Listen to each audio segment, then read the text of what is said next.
नमस्कार, छत्तीसगढ़ एक्सप्रेस में आप सभी का बहुत स्वागत है। मैं हूं आपके साथ प्रियंका गुप्ता। चलिए आपको सीधा लाइव लिए चलते हैं जहां कांग्रेस की राष्ट्रीय महासचिव प्रियंका गांधी प्रदेश कांग्रेस अध्यक्ष कमलनाथ सांवेर में विशाल जनसभा को संबोधित कर रही हैं। 11वीं से 12वीं तक 1500 रुपए दिए जाएंगे प्रति माह, और ताकि उनको और सुविधा हो और जो पढ़ाई के लिए उनको खरीदना पड़े, जो सब छोटी मोटी चीजें हैं वो कर पाए।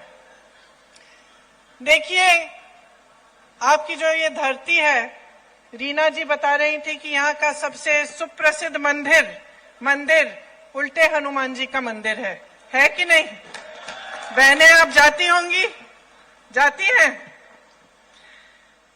देखिए, रामायण की एक कथा आपको मालूम होगी, जहां अहिरावण ने एक चाल चली और राम जी और लक्ष्मण जी का अपहरण कर लिया। छल से दोनों को पाताल लोक ले गए। हनुमान जी पाताल लोक गए उनको वापस लाने के लिए। उन्होंने अहिरावण का पराजय किया, उन्हें हराया और राम जी लक्ष्मण जी को अपने कंधों पर रख के वापस ले आए। इस कथा का एक मुख्य संदेश है। क्या संदेश है ये? कि जब अन्याय होता है तो हमें उस अन्याय से लड़ना चाहिए। जब ऐसा राज होता है जिसकी कुनीतियों से नुकसान होता है जनता का, तो हमें उसका प्रतिकार करना है। यही मुख्य संदेश है रामायण का भी और रामायण का इस कथा का भी।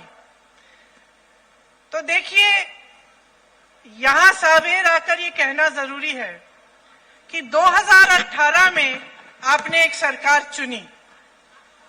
लोकतंत्र है इस देश में। जो सरकार आपने चुनी वो आप ही की बनाई हुई सरकार थी, और जिस तरह से अहिरावण ने भगवान राम और भगवान लक्ष्मण के साथ छल किया, उस तरह से आपके साथ भी छल हुआ। कुछ बहुरूपियों ने छल कपट करके आपकी सरकार का अपहरण किया। आपकी सरकार चोरी की, मतलब चोरी कर ली। आपका लोकतंत्र चोरी कर लिया और उसे भ्रष्टाचार लोक में ले गए। अब उसे वापस कौन लाएगा? अगर आप हनुमान नहीं बनेंगे आज के दिन में, तो यहां से जो छल शुरू हुई, आपकी धरती से जो छल शुरू हुई, जिसकी वजह से आप 3.5 साल और एक ऐसी सरकार को भुगत रहे हैं जिसे आपने चुना ही नहीं, जो खरीद फरोख्त से बनी है, रिश्वतखोरी से बनी। अगर आप इस स्थिति को ठीक नहीं करेंगे तो कौन करेगा? आज इस मौके पर अगर आप हनुमान जी की तरह खड़े नहीं हो जाएंगे और आप अपने लिए ये लड़ाई नहीं लड़ेंगे तो कौन लड़ेगा? देखिए, ये जो असूल, जो परंपराएं रामायण के समय से हमारे देश में चल रही हैं, उनको आप सब अच्छी तरह से समझते हैं। आप जानते होंगे कि महात्मा गांधी जी के जो असूल थे, जिन पर आजादी की लड़ाई लड़ी गई, वो भी यही असूल थे। जब महात्मा गांधी जी को गोली लगी और वो जमीन पे गिर गए, तो उनके मुंह से क्या लफ्ज निकले? हे राम, हे राम, हे राम। क्योंकि महात्मा गांधी जी उन्हीं असूलों पर जिए जिन पर श्री राम जी जिए थे। अब आप सोचिए, भगवान राम के पिताजी ने उनका वनवास कराया, ठीक है, वो वनवास में चले गए। वनवास में चले गए, लेकिन उनके प्रति जो जनता के दिल में श्रद्धा थी वो कम हुई? बताइए, कम हुई कि और भी बढ़ गई? और भी बढ़ी ना। क्यों? क्योंकि भगवान राम के चरित्र में जनता ने ये देखा कि इनके दिल में हमारे प्रति श्रद्धा है। तो जब भगवान राम का वनवास हुआ और वो जंगल भेजे गए, 13 वर्षों के लिए जंगल में रहे, फिर भी जनता ने उन पे श्रद्धा रखी। फिर भी जनता चाहती थी कि वही बने हमारे राजा। फिर भी जनता ने इंतजार किया, 13 साल इंतजार किया जब तक वो वापस आए। और जब वापस आए तो दिवाली पर इतनी खुशी मनाई कि आज तक हम उस खुशी को मनाते हैं। और आज तक हम याद करते हैं कि किस तरह से झूठ को सच्चाई ने पराजित किया, किस तरह से छल को पराजित करके भगवान राम वापस आए और भगवान राम गद्दी पे बैठे। तो ये एक बहुत पुरानी परंपरा है हमारे देश की। और जब हम राजनीति की बात करते हैं बहनों और भाइयों, तो हमें हमेशा नेता में, राजनीतिक दल में, नेता के व्यवहार में, सरकार के व्यवहार में ये जो असूल है ये ढूंढने चाहिए। हमें समझना चाहिए कि हम जो राज कर रहे हैं उनके दिल में क्या है हमारे लिए। क्योंकि देखिए, जब गांधी जी ने आजादी की लड़ाई लड़ी, और सिर्फ उन्होंने नहीं लड़ी, आपके पूर्वजों ने भी लड़ी उनके साथ। आपके दादा दादी ने, आपकी नाना नानी ने, मेरे दादा दादी ने, सबने लड़ी है आजादी की लड़ाई। सबने खून दिया, अपना जो था वो दिया। मैं छत्तीसगढ़ गई थी अभी कुछ दिनों पहले, तो वहां मुझे पता चला कि वहां की महिलाओं ने अपने जेवर दिए थे आजादी की लड़ाई के लिए। तो सबने, जो भी देशवासी है आज जो जिंदा है, उसके किसी न किसी पूर्वज ने ये आजादी की लड़ाई लड़ी। तो उनके प्रति भी जो हमारी श्रद्धा है वो यही बताती है कि हमें जो अपनी देश और प्रदेश की राजनीतिक परिस्थितियां हैं, जो अपने जीवन की परिस्थितियां हैं, उन्हें समझने की बहुत जरूरत है। जब तक हम ठीक ढंग से समझेंगे नहीं तो हमारा वोट ठीक जगह जाएगा नहीं। अब आप देखिए, कोरोना का कहर था, आपके यहां से स्वास्थ्य मंत्री थे कौन थे? सिलावट जी थे। कोरोना चल रहा था, कोरोना के समय सिलावट जी कहां थे? किसी को याद है? बेंगलोर के एक रिजॉर्ट में थे। क्या कर रहे थे? सौदेबाजी कर रहे थे। किस चीज की सौदेबाजी कर रहे थे? आपकी सरकार की। कर रहे थे कि नहीं? स्वास्थ्य मंत्री थे, उनकी जिम्मेदारी थी।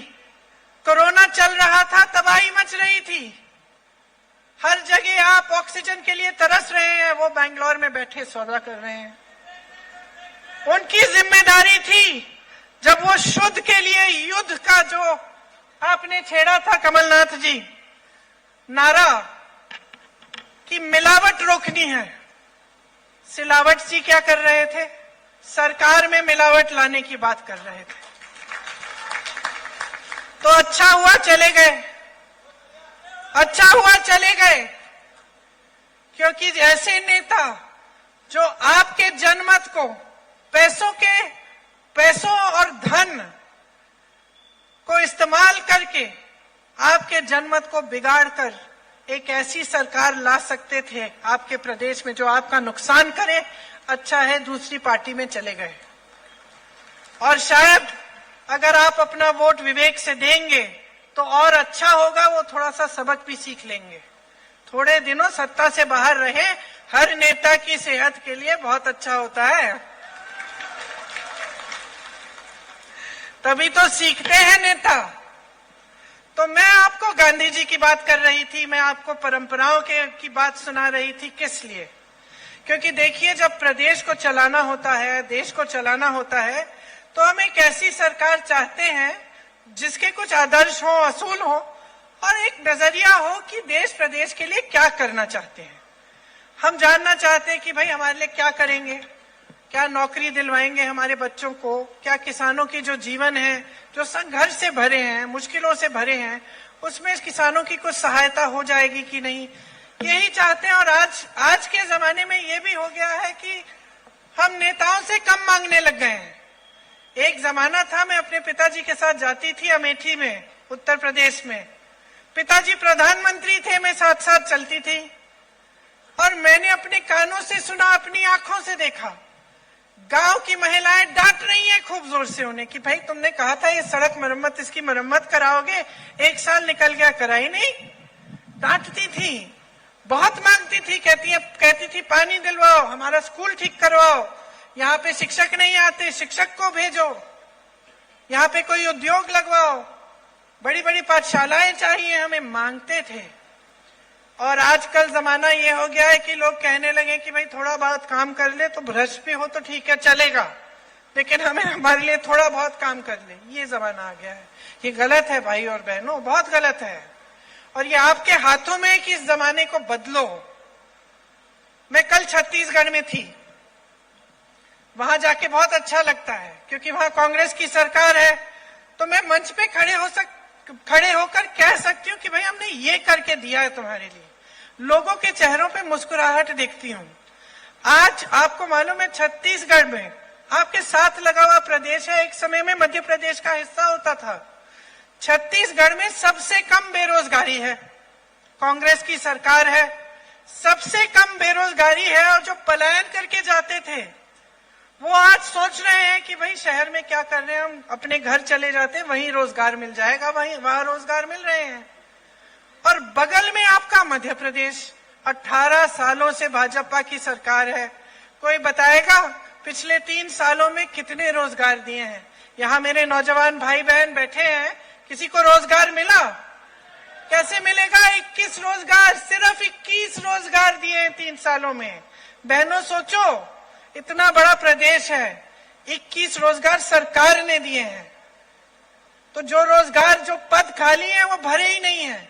आप हर स्तर पे देखिए, ये बात मैं कल छत्तीसगढ़ में भी करके आई हूं कि मध्य प्रदेश को देखिए। मध्य प्रदेश में स्वास्थ्य की जो व्यवस्था है उसके हर स्तर पर 90% तक पद खाली पड़े हैं। विश्वविद्यालयों में पद खाली पड़े हैं, शिक्षकों के पद खाली पड़े हैं, नौजवान बेरोजगार हैं, पढ़े लिखे हैं सारे। आज के जमाने में ऐसा कोई नौजवान नहीं है जो पढ़ा लिखा नहीं है, क्योंकि आज के जमाने में चाहे गरीब हो, चाहे किसान हो, चाहे मजदूर हो, वो मेहनत इसलिए करता है अपने बच्चों को पढ़ाने के लिए। सही बात है कि नहीं बहनें? आप रोज जब खेती में जाती हो, मेहनत करती हो, घर आती हो थकी हुई, फिर भी खाना बनाती हो, सबकी परवरिश करती हो, जब सब सो जाते हैं तभी सोती हो। किस लिए करती हो? अपने लिए तो नहीं। जिस दिन मजदूरी दिहाड़ी नहीं मिलती उस दिन भूखे पेट कौन सोता है? आप ही तो सोती हो ना, बाकी सबको खिला के सोती हो ना। किस लिए? अपने बच्चों के लिए, अपने बच्चों की परवरिश के लिए, कि अपने बच्चों का भविष्य मजबूत बने, अपने बच्चों को पढ़ाने लिखाने के लिए। और स्थिति क्या है? यहाँ आपके प्रदेश में 7,000 से ज्यादा पाठशालाएं बंद हो गई हैं इनके राज्य में। वहां छत्तीसगढ़ में बगल में नई नई पाठशालाएं बन रही हैं। हर जिले में उन्होंने पाठशाला इंग्लिश मीडियम बनाया है। कह रहे हैं कि अगर सरकार वापस आएगी तो कांग्रेस पार्टी कह रही है कि जो भी, जितनी भी सरकारी पाठशालाएं हैं उनको अपग्रेड किया जाएगा, इंग्लिश मीडियम बनाया जाएगा। बहुत बड़ी बात है। और यहाँ पाठशालाएं बंद हो रही हैं, वहां नए नए उद्योग बन रहे हैं, यहाँ उद्योग बंद हो रहे हैं। यहाँ पे बैकलॉग, भर्ती के बैकलॉग, यहाँ पे सब घोटाले पे घोटाले पे घोटाला हो रहा है। एक लंबी लिस्ट है, मेरे साथी हैं बोलते हैं हमेशा पढ़ लीजिए ये लिस्ट, इसमें 250 करोड़, 1300 करोड़, 300 करोड़। मैंने कहा लोग क्या सुनना चाहते हैं भाई, कि इतने हजारों करोड़ उनसे लूटे गए हैं। तो मैं ये आंकड़े पढ़ के क्या बताऊं? लोग तो जान रहे हैं ना, लूटे तो इन्हीं से है। संपत्ति तो आपकी ही है जो लूटी गई है। ये बात समझते हैं आप बहनें? समझते हैं आप कि सरकार के पास कोई अपना पैसा नहीं होता। सरकार में जो संपत्ति होती है वो किसकी होती है बताइए? जोर से बोलिए। आपकी संपत्ति होती है, आपकी संपत्ति होती है, सरकार की संपत्ति नहीं होती। तो जब हम सुनते हैं कि लूट हो रहा है, भ्रष्टाचार हो रहा है, फलाने ने हजारों करोड़ का घोटाला कर लिया, इसमें किसके हजारों करोड़ हैं? उनके तो नहीं है। लूट रहे हैं ना किसी से, किससे लूट रहे हैं? आपसे लूट रहे हैं। और अगर सही तरह से सरकार की नीतियां होती है ना, तो वो पैसे आपके जेब में वापस डाले जाते हैं। कैसे? स्कीम्स बनाकर, किसानों की मदद करके, महिलाओं की मदद करके, मजदूरों की मदद करके, रोजगार दिलवा के, इसी तरह से पेंशन दे के, इसी तरह से तो आपके पैसे आपकी जेब में वापस आएंगे। लेकिन मध्य प्रदेश की सरकार क्या कर रही है? आपके जेब से निकाल रही है और लूट रही है, भ्रष्ट है, बड़े बड़े उद्योगपतियों को आपकी संपत्ति दे रही है। और ये मत समझिए कि सिर्फ मध्य प्रदेश की सरकार कर रही है। ये इनकी नीति है, ये भाजपा की नीति बन गई है। 10 सालों से मोदी जी की सरकार है। आप 10 सालों में आप बताइए, ये कहते हैं ना, आपको कह रहा था 70 सालों में कुछ नहीं हुआ। मोदी जी स्कूल गए तो 70 सालों में अगर स्कूल नहीं था तो मोदी जी स्कूल कैसे गए? स्कूल भी कांग्रेस ने ही बनाया होगा। सही बात है। कह रहे थे कि कॉलेज भी कांग्रेस ने ही बनाया होगा जिसमें मोदी जी पढ़े। अब मुझे नहीं मालूम वो कॉलेज गए थे कि नहीं, लेकिन वो जो इंटायर पॉलिटिकल साइंस का उनका जो सर्टिफिकेट था ना, वो जरूर कांग्रेस के दिए गए कंप्यूटर पे छपा होगा। क्योंकि जब कांग्रेस पार्टी की सरकार थी, मेरे पिताजी प्रधानमंत्री थी और वो कंप्यूटर थे और वो कंप्यूटर लाना चाह रहे थे देश में, तो विरोध किसने किया? भाजपा ने किया कि भाई ये सब नहीं चलेगा देश में। आज देखो देश तकनीक में आगे कैसे बढ़ गया है। उसकी वजह से, क्योंकि बहुत सालों पहले, दशकों पहले किसी की सोच थी। अगर आज देश में IIM है, IIT है, एम्स जैसे बड़े अस्पताल हैं, किसी की सोच थी, नेहरू जी की सोच थी कि हम ऐसे ऐसे संस्थान बनाएंगे जिससे दशकों बाद लोगों का लाभ होगा, जिससे देश आगे बढ़ेगा, तरक्की होगी। लेकिन इनकी सोच कुछ अलग है। जो नेहरू जी ने बनाया, जो आपकी मेहनत से बना, जनता की मेहनत से बना, जहां से अच्छे अच्छे रोजगार मिलते थे। सब कहते थे ना एक जमाने में, आप अपने पिताजी से पूछिए, माताजी से पूछिए, एक जमाने में कहते थे हमें सरकारी नौकरी चाहिए। कहते थे कि नहीं? क्यों? सरकारी नौकरी में एक तो सुरक्षा मिलती थी नौकरी की, कोई ऐसे खदेड़ नहीं सकता था। दूसरा, 20 साल नौकरी करने के बाद एक अच्छा खासा पेंशन मिलता था। यही 2 मुख्य वजह थे। और सरकारी नौकरी मिलती कहाँ थी? ऐसी संस्थानों में जहां पे, ऐसी कंपनियों में जो सरकार ने बनाई थी आपके लिए, रोजगार दिलवाने के लिए और देश को आगे बढ़ाने के लिए। आज जरा पूछिए ना, मोदी जी आते हैं तो, मोदी जी जो ये BHEL था, जिससे हमें रोजगार मिलते थे, जिससे देश आगे बढ़ रहा था, इसका आपने क्या किया? किसको दे दिया? बताए मोदी जी, किसको दिया? अपने बड़े बड़े उद्योगपति मित्रों को क्यों दे दिया?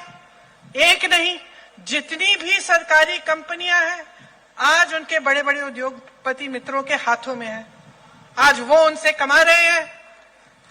प्राइवेट हो गई हैं सारी नौकरियां।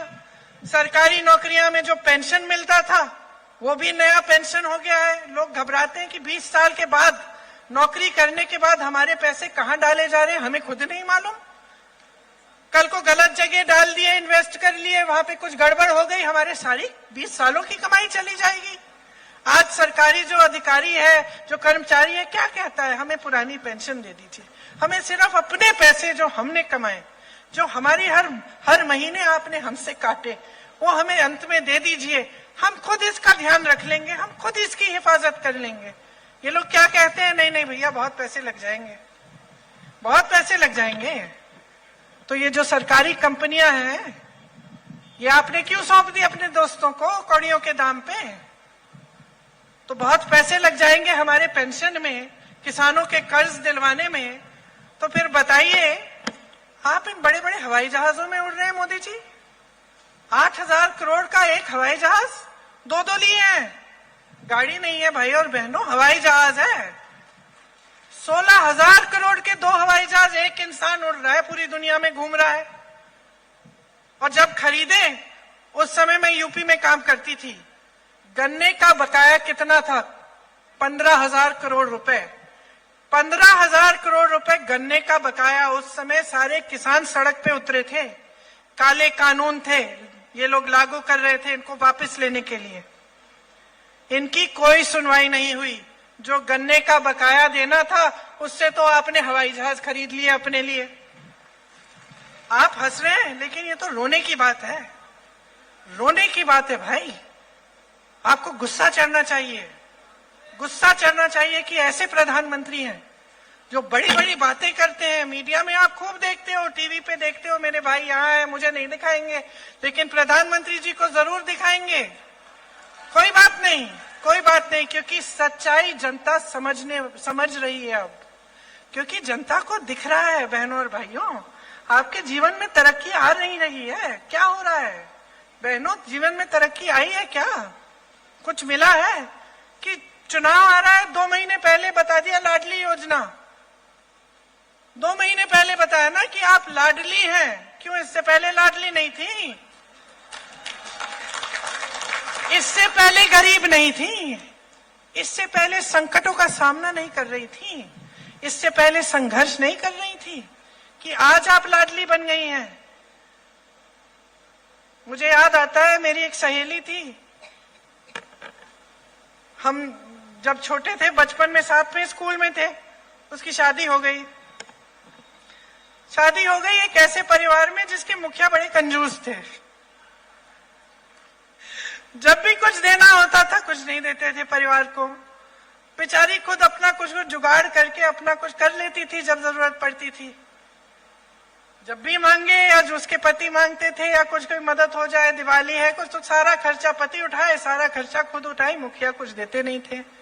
एक दिन बड़ी खुश होके मेरे घर आई, 18 साल बाद बड़ी खुश होके मेरे घर आई, बोलने लगी कि यार आज तो बड़ा गजब हो गया। मैंने क्या हुआ? कहती है मेरे जो ससुर जी हैं उन्होंने कहा कि भाई खाता खोल दो, आज से हर महीने तुम्हें हम पैसे देंगे। कहानी है। अब बताओ बहनों, आपकी ऐसी सहेली हो जिसकी शादी ऐसे परिवार में हो जाए जहां मुखिया कुछ नहीं देता, 18 साल से बेचारी सर पीट रही है, खुद सारा जुगाड़ करती है अपने पति के साथ। 18 सालों बाद एक दिन मुखिया जागे, बोले कि भाई तुम तो मेरी लाडली हो, आज से तुम खाता खोलो, तुम्हें मैं पैसे दूंगा। तो तुम क्या कहती उससे? क्या कहती? तुम यही कहती ना, ध्यान रखो इसमें कुछ चाल जरूर होगी। ससुर जी तुमसे खाता खुलवा रहे, इसमें कुछ गड़बड़ तो जरूर होगी। कहती ना कि सावधान रहे मेरी बहन, कुछ गड़बड़ लगती है इस बात में, इतना खुश मत होना। वही कहने आई हूं मैं आपसे। मैंने सुना है बड़ी लाडली योजना चल रही ना, सावधान रहो मेरी बहन। जिसने 18 सालों के लिए आपके लिए कुछ नहीं किया ना, वो मुखिया चुनाव के पहले खाता खुलवा रहा है। कुछ चाहिए आपसे, चुनाव के बाद क्या होगा हमें पता नहीं। ध्यान रखिए इन बातों का। आपको एक ऐसी सरकार चाहिए जो सचमुच आपके लिए काम करे। आप देखिए छत्तीसगढ़ का जो किसान है मुस्कुरा रहा है, खुश है। अरे वन उपज के लिए 67 वन उपजों के लिए उसको न्यूनतम समर्थन मूल्य मिल रहा है। 2400 रुपए आज के दिन में धान के लिए मिल रहा है उसको, जो पूरे देश में कम है। मोदी जी के वाराणसी में 1200 मिल रहा है। मोदी जी छत्तीसगढ़ जाते बोलते मैं भेज रहा हूं, तो हमने पूछा भाई आप यहां भेज रहे हैं तो वाराणसी भी भेज दीजिए, वहां क्यों दे रहे हैं 1200? है कि नहीं? क्योंकि हर अच्छी चीज का श्रेय लेने वाले नेता जो काम खुद करते नहीं हैं, अपना मान सम्मान बढ़ाने का ही सिर्फ काम करते हैं, अपने बड़े बड़े हवाई जहाज, अपने बड़े बड़े उद्योगपति मित्रों को सक्षम बनाने के लिए काम करते हैं, वो जनता के लिए काम नहीं करते हैं। और जनता जब तक इस बात को पहचानेगी नहीं, गहराई से नहीं समझेगी, तब तक आपकी परिस्थितियां नहीं बदलेंगी। जो 18 सालों से आप भुगत रहे हो, जो संघर्ष आप कर रहे हो, जरा मुझे बताओ भाजपा का कौन सा नेता कर रहा है? कौन सा नेता कर रहा है? ऐसा संघर्ष कर रहा है? खेती करता है? जब संकट आते हैं तो आपका हाथ पकड़ता है, आपकी सहायता करता है। यहां पे यूरिया के लिए जूझ रहे हो आप। मैं यूपी में काम करती थी, वहां मैंने खुद देखा जहां से यूरिया बटना चाहिए वो जगह बंद, प्राइवेट वाला खुला है, यूरिया वहां से मिल रही है।